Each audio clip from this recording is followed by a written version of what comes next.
Today we have with us Mr. Bankim Chandra and Mr. Paul Thomas, who he's the CEO and project manager of DotSquares. Thank you so much for taking time out of your busy schedule to be with us here today. This is the first time that the Global Information Technology Summit is happening. What are your thoughts on it? Have you enjoyed it so far? Thank you to GITS and London Tech Week for inviting us over here. It has been a very busy week so far. So many events happening, so difficult to even keep a grasp on it, right? You download the app and the notifications are coming all the time. But it has been nice. You've got a very good venue, London School of Economics, which is perfect. So hopefully very inspiring for lots of students over here who are seeing lots of activities, and especially the topic which we're talking about, it's about fintech. Yes. Which I believe it is transforming the modern London, through the usage of technology within financial sector. So far it has been a good day, and our session starts after lunch. So we're looking forward to that and hoping that we could motivate few people to come up with the next Amazon or next Uber, next big idea. Fintech. And what would you say to those who are not in the tech world? Like how do they get into it? How do they I feel it's the internal drive, which is the main factor. Yeah. Of course, your idea has to be unique. Yeah. You have to be targeting at a niche segment.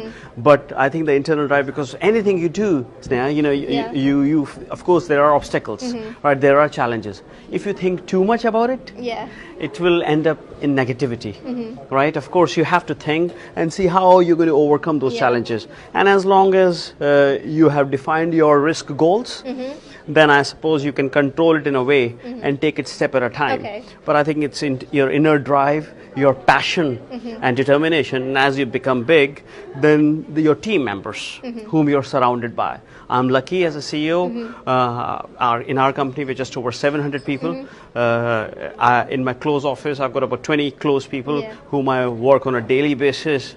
And I call my team managers all over the world as well. So in that way, after that, it really comes to your team members. Okay. How they support you, how much positive energy they have, and what they bring in to take it to the next level. Because the area which we are into these days, you need something new almost every week. Otherwise, you go behind, and lots of new people are coming forward. So, end of the day, we still need people, whatever technology. Of course, of course. For different types of tasks, you definitely need people. The roles change, they reform. And I think people who can adapt to those things are more successful than people who can't. Right, Paul? Yes, definitely. Yeah. Definitely.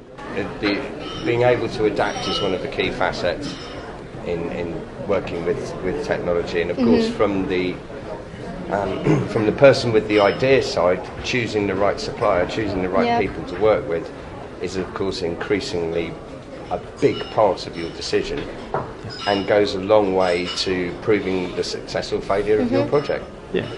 So at DotSquares, we found that working with an agile project methodology with people who don't necessarily have the skills in technology is a very good way, keeps them engaged, keeps them informed of what's happening, and generally goes a long way to making each project a success.